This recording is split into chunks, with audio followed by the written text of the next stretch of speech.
Hello, and welcome back to the Faye Banner Review, where we talk about IS continuing to unleash new surprises into the game.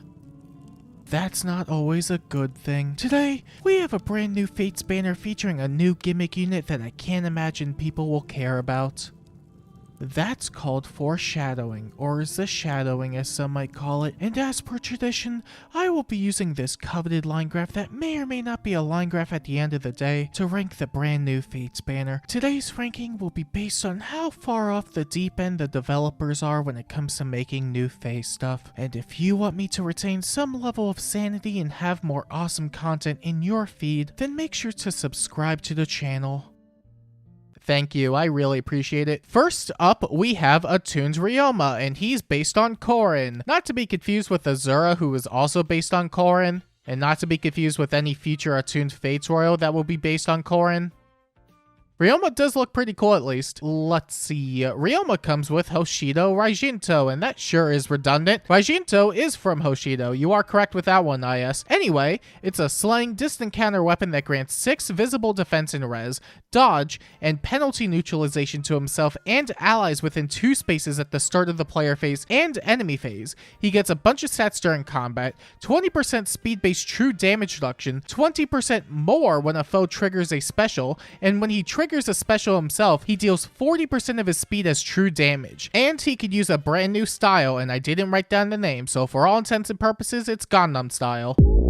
It allows him to attack from 2 spaces away and makes it easier for him to make a follow-up attack by 10 during combat. On top of a pure FB slot in Bushido Tenet, which grants fringe bonus and no follow-up to himself and allies within 2 spaces at the start of the player phase and enemy phase, inflicts attack speed and defense bonuses on the foe during combat. It grants phantom speed plus 7 during combat. He deals extra true damage based on his special cooldown count times 5 plus 15 for a minimum of 25, and neutralizes damage reduction effects when his special goes off. He gets unconditional 15 true damage reduction, 7 HP after combat, and has built-in damage reflection.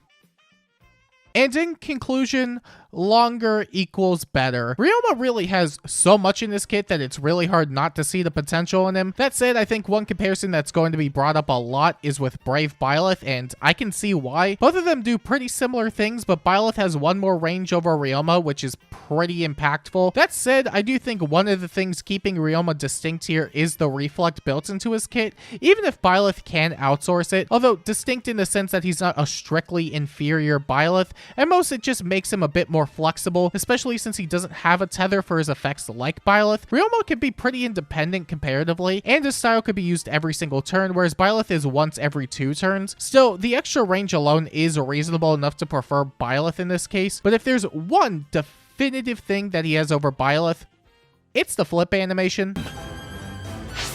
Ryoma also comes with Gust, Attack Speed Faith, and 2 new inheritable skills in Duelist Blow and Tumultuous Echo, and I think I actually pronounced that one correctly, yay me. Duelist Blow grants 9 attack and speed during combat, full tempo, and true damage reduction against the foe's first attack, 15 when initiating combat, and 7 when enemy phasing. Meanwhile, Tumultuous blah blah blah, I definitely butchered that, is Brutal Tempest as an echo skill, and I really hate it because why is this an echo skill? I know some echo skills can be really good, but Brutal Tempest is really nuts since it's just Emblem Sigurd's ring effect as an echo skill. In fact, Brutal Tempest is still a really UC slot because of how good it is, so I can see a lot of people moving over to the echo skill because of it. These echo skills are just getting crazier by the day, and I don't know how to feel about that. That aside, Duelist Blow is also really solid. Full tempo is such a weird inclusion, but it is great for shutting down units that rely on breath at times, like Emblem Erica and Yunaka for their damage output. And of course, the null guards to ensure your own specials is pretty nice.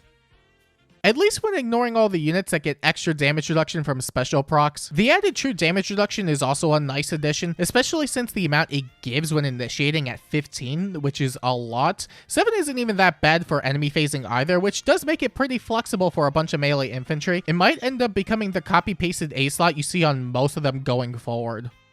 Assuming it isn't actually the most difficult thing to inherit ever. And other than that, that sure is Ryoma. He seems really strong with all his damage reduction and reflex. Reflex is definitely doing a lot of work here. I can't imagine he'll be doing anything short of really good. You know, at least until reality hits me in the face, and for some reason, this unit with a billion effects in this kit actually does nothing in the end. It wouldn't be the first or last time that happened. Next, there's Hinoka, and she's a rearmed unit this time around. She brings an arcane lance, and you know, more options is always going to be a nice thing. Only when they're worthwhile options, at least. Let's see. Hinoka comes with Arcane Crimson, and you'll never believe what this does. And if you do, then forget that for a second so you can be amazed by the same copy-paste weapon again. It's a slaying lance that inflicts -5 attack speed and defense on foes within 3 rows and columns during combat. It grants a bunch of stats during combat, 15% attack-based true damage and true damage reduction, a special jump of 1 before the unit's first attack, and restores 7 HP after combat. Whoa, that's so cool, guys, right? A special jump? No way. We're still going to stick with Johanna Lance, aren't we? As for Hinoka's actual PRF, she comes with Encouragement in the C slot, which grants attack and speed bonuses, Treachery, and Incited to herself and allies within 2 spaces at the start of the turn. She inflicts attack speed and defense penalties, Dull, and the 50% damage reduction piercing effect on foes within 3 rows and columns. She herself gets 7 true damage during combat, full no follow-up, and makes potent follow effects potent 100%.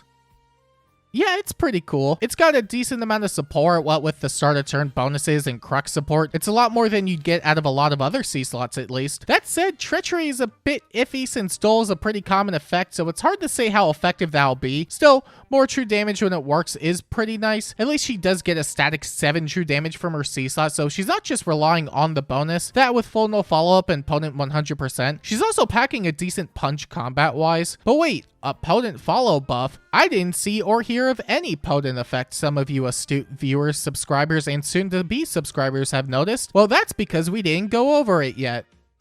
And I'm really dreading to. Hinoka also comes with Haze Slice, Blue Skies 4, and Air Superiority, which is incredibly stupid and I hate that this exists. It has built-in pass and Celica Ring Warping, stats during combat, 20% speed-based or defense-based true damage based on whichever is higher, and potent follow if either initiating against a cavalry or flying unit, or the regular potent condition. Gee, the player base really hates fighting baby Camilla, huh? I got it! What if we made more of them? I love that this is what they decided to make and release as a result. The crazy part is, in some ways, this is stronger than what Camilla can do on her own, and I don't mean with her damage output, but specifically with the warping. A lot of people, myself included, run Celica Ring on baby Camilla at times because there are scenarios where she can't freely warp in since it relies on terrain. Of course, it cuts down on damage output, but it just depends on where it's being used and with what allies. Having the Celica warping be built into the B slot is diabolical, so there's really no way to stop a unit from warping in with a free ring slot for Erica as well. That's obscene. It's locked to flying swords, lances, and axes, which does limit it a bit more at least. This would have been really good on Elm and Hresfelger, but I'm not asking them to buff it, actually. Honestly, if you could just remove it from the game in its entirety, that would be great, thanks. That said, it is a really flexible B slot for most of them. Having it scale off defense as well as adding an additional clause for the potent follow effect is really nice for some of the slower melee flyers, especially with all the new inheritable options they have access to. I can see this being used on all sorts of melee flyers because of it.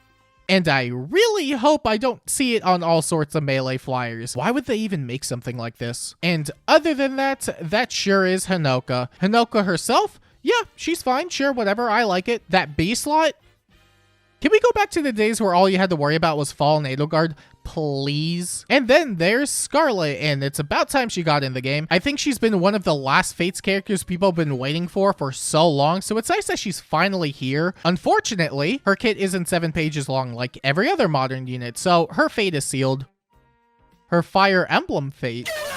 Let's see. Scarlet comes with a Readable Weapon Plus that grants 6 visible attack and defense at the start of the turn to herself and allies within 2 spaces, and bonus doubler 4 during combat.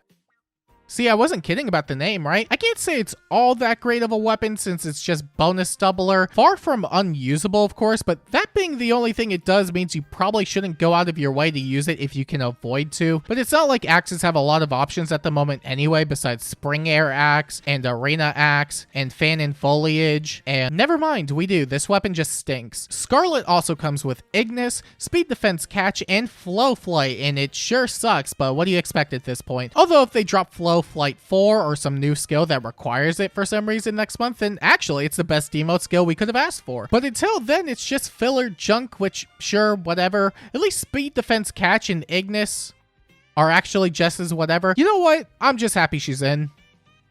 I wouldn't have minded a decent demote skill though. And other than that, that sure is Scarlet. If there's any saving grace with Scarlet, it's that her stat line actually isn't that bad. Really high attack speed and defense is pretty great to have. I do have to point out, however, that she's the only new Fates character on the banner, and there was no announcement regarding an instant demote either.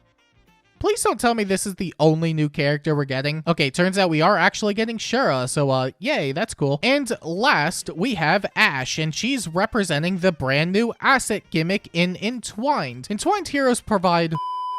I'll go over what that does after I get through all of her kit. Let's see. Ash comes with Entwining Horn, which is a slaying beast weapon that grants Imbue, Resonant Shield, and the Dull status to herself, her support partner, and any ally within 2 spaces at the start of the player or enemy phase. She gets a bunch of stats during combat, 20% defense-based true damage and true damage reduction, additional true damage reduction if the foe triggers a special, Hardy Bearing if she has more defense than the foe, and all the beast infantry goodies like full tempo.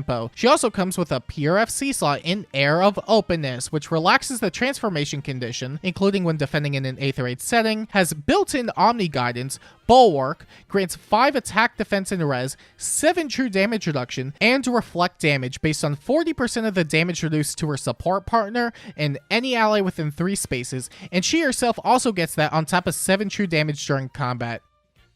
Ash seems...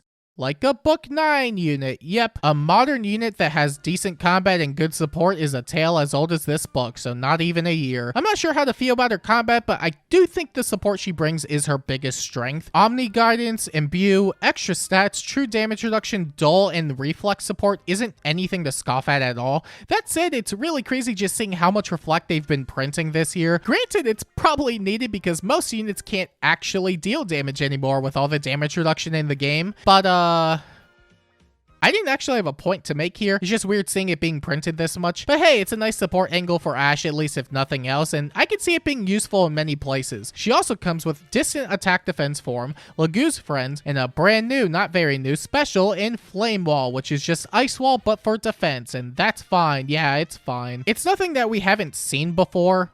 Well, besides Flame Wall, but you know what I mean. There isn't much to say on it, which is good because I wanted to get to the asset gimmick. So besides all the regular stuff summoning a unit gets you, she also gives out a bouquet when you summon an Entwined hero that essentially gives out more stats through ally and summoner support. And before anything else, I'm just gonna say that having a bouquet item not be tied to dragon flowers is really stupid, but the entirety of this gimmick is stupid in general, which is why I really like it. I talked about how Aided didn't go over well with most people several days ago because it really was a nothing gimmick, but I liked it because of that. It's nothing that has to be taken into account with all the other stuff in the game, so Entwined being another Ascended or Aided is really nice in my opinion. I really thought they would take the Rearms and Attuned approach again because of it. This gimmick is going to flop, isn't it? Also, despite Entwined being just another Ascended and Aided gimmick, is it not arguably worse than those? Ascended is an extra boon to any stat, Aided at least gives an accessory with its stats, but Entwined doesn't really give you much of anything besides 2 extra HP when summoner supported, 2 extra points of stats to whatever the Entwined gives as in-combat stats, and better ally support drive range, which really isn't that good since I'm pretty sure you need to deploy the Entwined unit to get everything that isn't the extra HP. It's not the absolute worst thing ever, but just having the stats without any arbitrary restriction is a lot better in my opinion. The tether aspect really does stink. And that's why this gimmick is awesome. It really doesn't seem to matter if you skip Entwined units or not because they shouldn't impact much of anything. Thanks, IS, I will not be giving you my orbs. Well, except for air superiority, probably. And all the skills Ryoma has too. Why is their fodder so good? And other than that, that sure is Entwined Ash. As a unit, she seems pretty good. As a gimmick unit, she seems pretty bad, which translates to being pretty good. If you want to get the extra whatchamacallit for your favorite units, then there's no real harm in it. It's just a bit of extra support stats, which is fine. Okay, meh, it's just meh. And then for our freebie GHB, we have Hinoka, the recruitable Fates boss. We don't know what he does. Okay, bye! And now that we've gone over the brand new Fates units, I think it's time we rank the banner on the line graph. That may or may not be a line graph at the end of the day. And would you look at that? The brand new Fates banner has earned a 5 out of 10 on the line graph. If you think this is the worst it could get, then you don't know the developers over there. And you may be wondering to yourself, should I not wait for the Emblem unit at the end of the month and summon on this banner? And while you're free to do whatever you want, you definitely should wait. I honestly think this banner is being carried by Ryoma and Hinoka really hard. The latter mostly just for the fodder. This really is the melee flyer heaven banner because you could grab Ryoma's echo skill, air superiority, blue skies, and haze slice. And I lied because blue skies requires 4 slots, so maybe not that. Still, this is the banner you want to summon on if you're looking to revamp literally any melee flyer you have lying around. As for the units themselves, I think Ryoma's still pretty strong. He gives out so many bonuses. He has a really high amount of damage output potential with solid bulk to compensate, and the fodder might be too good to pass up. I don't doubt that most people wouldn't regret grabbing a copy, even if it's just for the last part. Otherwise, the rest of the units are fine. Scarlet being a demo only means so much. Ash seems like a solid frontliner with nice support if you're in need of that, and their superiority can save Vala for all I care. That said, we have an Emblem hero at the end of the month most likely, so you should wait and see what that has to offer because there's a good chance you'll want to grab it instead. There's also the currently active Gladiator banner that has way stronger units with pretty solid inheritables too. And of course, the legendary Diamant banner that already left, so scratch that. If those first two things are important to you, then I would just hold out for the time being TBH, 2BH, to be quite H. I give Entwined units 6 months before they get canned like Aided.